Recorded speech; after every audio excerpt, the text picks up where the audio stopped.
They ruled with power, wore crowns that glittered with diamonds, and held the fate of empires in their hands. But behind every royal smile lurked a shadow, a whisper in the dark, a dagger waiting beneath the silk. These were not just kings and queens. They were targets of betrayal, deception, and death, plotted not by enemies on the battlefield, but by those who once kissed their hand. From poison slipped into golden goblets, to assassins hidden behind palace curtains, history's greatest thrones have been soaked in blood. Tonight, we uncover the secret plots that almost changed the world forever, the betrayals so shocking they were erased from royal records. This is the story of how power invites danger, and how those who wear the crown often never live to see it shine again. In the heart of Tudor England, where power was measured in whispers and loyalty was a mask, one man dreamed of the throne that was never his. His name was Edward Stafford, Duke of Buckingham, cousin to King Henry VIII, and one of the last men of royal blood powerful enough to challenge the crown. But power in Henry's court was like walking through fire. One wrong word, and you were ash. The Duke's ambition became his death sentence. Spies within the palace walls carried his private words, his dreams of ruling England, straight to the king's ears. The same night, a royal feast was held.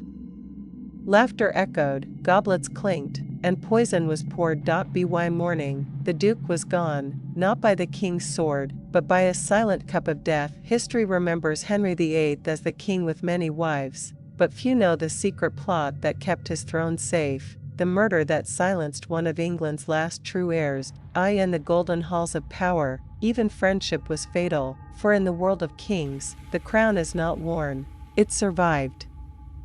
Paris, 1589. The city burned with tension. Religion had split the kingdom, and the walls of the royal palace whispered with fear. King Henri III sat alone in candlelight, a crown heavy not with gold, but with guilt. He had betrayed the church, defied the nobles, and executed his own cousin to hold the throne. But the greatest threat wasn't an army.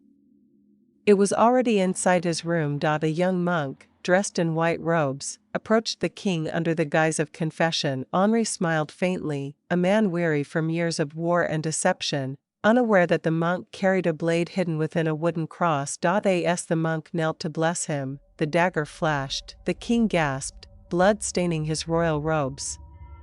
Guards stormed in too late. The assassin was cut down, whispering his final words, "God forgives you not." France fell into chaos that night. The throne was empty, and centuries later, historians would still debate, was it the church's revenge, or a noble secret plan to end a cursed bloodline? One thing remained certain: in the age of kings, the closer you stood to God, the closer you came to death.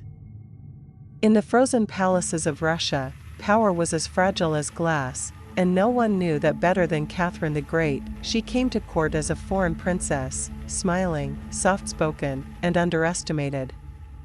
But beneath that calm face burned a fire sharper than any sword. Her husband, Tsar Peter III, was cruel, erratic, and obsessed with playing soldier while his empire crumbled. The nobles whispered that Russia needed a real ruler, and Catherine listened. One night, under the pale moonlight, secret letters passed through candlelit corridors. Guards changed sides. Friends became traitors. When dawn came, the palace gates opened, not for the Tsar, but for the Queen. Peter was arrested before breakfast. He begged for mercy, but mercy has no place in the throne room. Days later, he was found dead in his cell, an accident, they said. But everyone knew the truth. Russia had a new ruler, and her first act was betrayal. Catherine's reign would shape an empire, but her crown was built on blood, her husband's blood, and in history's cold silence, one question still haunts her legend: was she a savior, or the most dangerous woman to ever wear a crown? In the golden age of Spain, when its empire stretched from the New World to the farthest seas, King Philip II ruled from behind closed doors. He was called the prudent king, wise, devout, and cold as stone. But behind that calm face lay a mind consumed by fear. Philip trusted no one. Not his generals, not his ministers, not even his own family. He believed spies filled his palace, and every whisper carried a secret dagger. When his half-brother Don Juan of Austria, the hero who once saved Europe at Lepanto, returned home a celebrated champion, Philip's paranoia grew. The people adored Don Juan, and that was enough to seal his fate. Letters were intercepted, rumors twisted, alliances fabricated. One morning, Don Juan received a message stamped with the royal seal, a call to Madrid. He never made it. His ship arrived days later, with his lifeless body aboard. The official story said fever. The truth?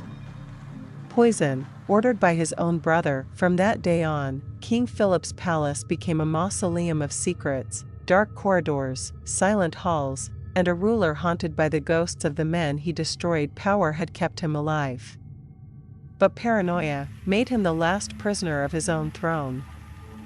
More than 3,000 years ago, under the blazing sun of ancient Egypt, a young king ruled from a throne too heavy for his age. His name was Tutankhamun, the boy king, chosen by the gods, yet surrounded by men who worshipped only power. Behind the golden walls of his palace, Egypt was not ruled by the boy, but by those who whispered in his ear, high priests, generals, and schemers who saw him as a puppet in royal robes.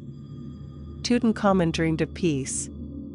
They dreamed of control, and one night, the gods went silent. The boy who smiled like the sun was found lifeless in his bed. No wound, no struggle, only stillness. The official word said illness, but the truth was buried with him, literally. For centuries, his death remained Egypt's greatest secret. When archaeologists opened his tomb thousands of years later, strange things began to happen. Lights flickered, people fell ill, and some never left the desert alive. They called it the Pharaoh's curse, but maybe it wasn't a curse at all. Maybe it was revenge, for a betrayal so deep, it echoed through eternity. For in the heart of the sand, a silent truth sleeps. The boy who was murdered for his throne still guards it in death. Rome, the empire of empires. Its marble palaces glowed like the sun itself, and its emperors were worshipped as gods. But behind that divine illusion, the throne was built on blood. In the final years of glory, Emperor Commodus, son of the great Marcus Aurelius, ruled not with wisdom, but with madness. He believed himself to be Hercules reborn. He fought slaves in the arena, renamed months after himself, and demanded that statues of gods be carved in his image. The Senate feared him. The generals despised him. Even the guards whispered of rebellion, and so, in the flickering torchlight of his golden palace, a plan was born, one that would end not only a tyrant, but an era. A slave girl named Marcia, one of his closest companions, was chosen. She poured a goblet of wine, and laced it with poison. But fate, cruel as ever, saved him once. He vomited the poison before it took hold. Then came the second strike. As Commodus lay weakened, a wrestler entered his chamber, his own sparring partner, and wrapped a cord around the emperor's throat. Rome woke to a dead god. That night, the eternal city learned a truth written in every empire's blood: no throne is safe from those who kneel before it. The year was 1793. In the heart of Paris, the sound of drums echoed through the fog. A carriage moved slowly toward the guillotine. Inside sat Queen Marie Antoinette, once the most powerful woman in Europe, now a prisoner of her own people. But her fall didn't begin in the streets. It began in the shadows of the palace, long before the revolution ever reached her gates. Courtiers she trusted plotted in secret. Letters forged. Rumors spread. Her enemies painted her as a monster, the Austrian wolf, Madame Deficit, the woman who said, "Let them eat cake." But history is cruel. She never said those words. The lie was the weapon, and it worked better than any sword. When the mob came for Versailles, the same nobles who once bowed at her feet turned away. Even her guards fled. On the morning of her death, as she stepped onto the scaffold, she whispered a prayer not for herself, but for France. The blade fell, and with it, 1,000 years of monarchy ended in silence. The crowd cheered, believing they had killed a tyrant, but perhaps they had only executed the final victim of a conspiracy centuries in the making, a queen destroyed not by the people, but by the very hands that once kissed her crown.